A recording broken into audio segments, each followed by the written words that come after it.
Hey, LeBron, I wanted to know what it was like to go out there with Kobe surely on your guys' mind and heart. And did you notice the moment early on when you were up 24-8 in the first quarter?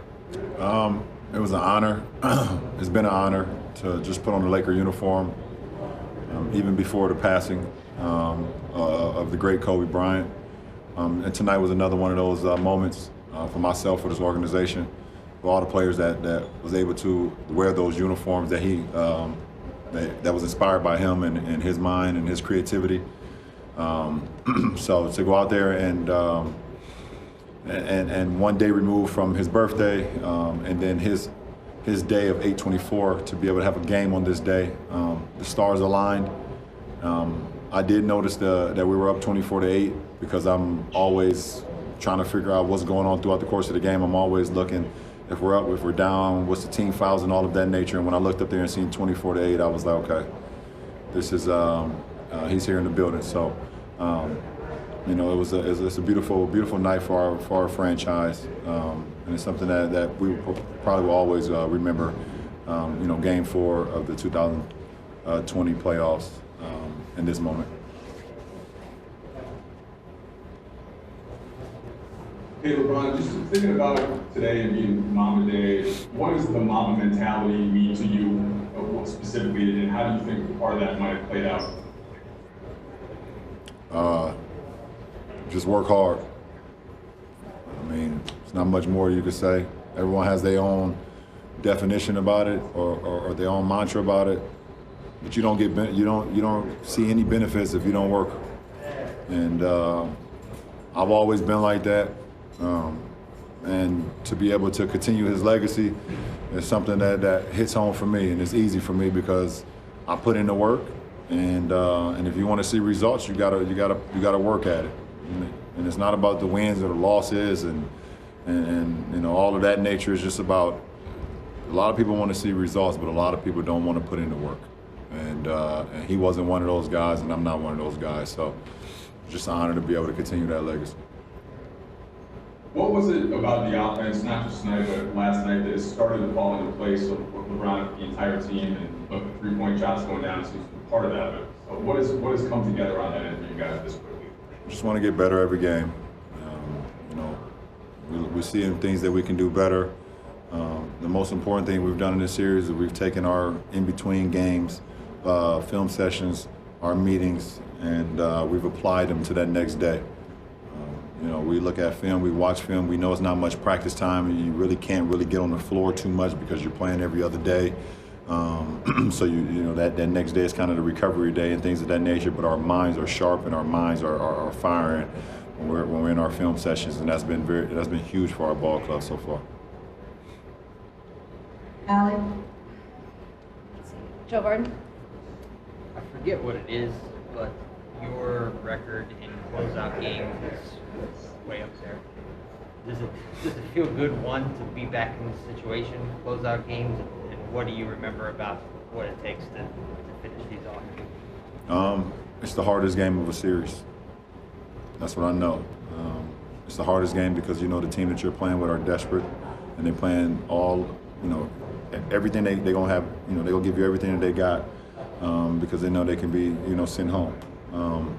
So I come in with that same mindset, that same desperate mindset. I feel the same way. If we don't win, then I feel like we get sent home, and that's just always been my motive. That's always been my psyche, my mindset going into a closeout game. And I haven't always been victorious, but I have that mindset, and hopefully we can do just that on Wednesday. Tanya Ganguli?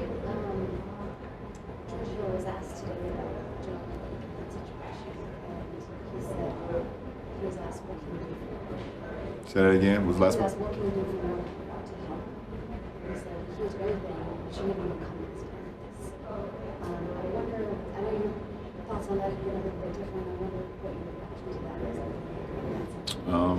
I don't have any reaction to George Hill's comment. Everyone has their opinion in reaction to what happened. What I can say is that if you're sitting here telling me that there was no way to subdue that gentleman, or detain him, or to just before the firing of guns, then you're sitting here and you're lying to not only me, you're lying to every African American, every black person in the community, because we see it over and over and over. There was multiple, if you watch the video, there was multiple moments where if they wanted to, they could have tackled him, they could have grabbed him. You know, they could have done that. And why does it always have to get to a point where we see the guns there, the kids are there, it's in broad daylight, and who knows? I mean, if that video is not being taken by that person across the street, do we even know if we even see that video? There's like talks about that the cops didn't even have their body cams on. That's a possibility. It's just quite frankly, it's just fucked up in our community. And us, I know people get tired of hearing me say it, but we are scared as black people in America. Black men, black women, black kids, we are terrified. Because you don't know. You have no idea. You have no idea how that cop that day left the house. You don't know if he woke up on the good side of the bed. You don't know if he woke up on the wrong side of the bed. You don't know if he had an argument at home with a significant other. You know if one of his kids said something crazy to him and he left the house steaming. Or maybe he just left the house saying that today is going to be the end for one of these black people. That's what it feels like. That's what it feels like. It hurts. It hurts. And it's this through the grace of God that he's still living. Like 7 shots, close range, and he's still alive. That's through the grace of God right there. And my prayers goes out to that family and that community. But I got nothing nice to say about those cops at all. At all. Is it hard to play basketball when you see something like that and have this fear and anger and all the emotions?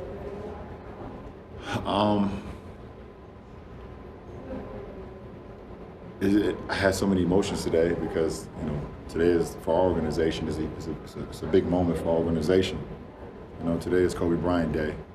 We're supposed to be celebrating and rejoicing and remembering everything he's ever done, not only on the floor but off the floor, of uplifting the game of basketball.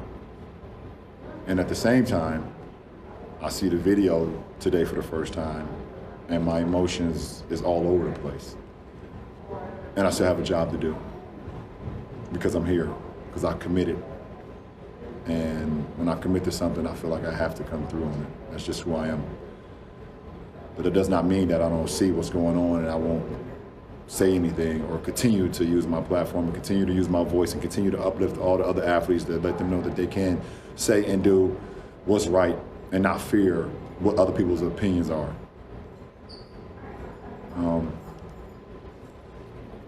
It's just it's tough. It's tough, and like we want change. As a community, we really want change, and it doesn't not only just end in November, but it starts there. It starts there, and but we got to continue to still keep our foot on the pedal. Then, even if we get what we want, we still need more. What are we getting? Because right now, of what's going on is just not okay. And but I hope I can continue to uplift my community for America, uplift the black community. Like I said, that's part of the reason why I started More Than a Vote, to, just to get people to understand how important our voices are. And luxury of partnering with the NAACP today, trying to get younger kids in there to help with the polls and things of that nature because of COVID, and the older generation are at risk, and it's just so much that we have to do. It's not like it's going to happen tomorrow, but being organized and having a plan and keeping our keeping our feet on the gas pedal is something that we got to do. I know I'm kind of all over the place, but my emotions is all over the place.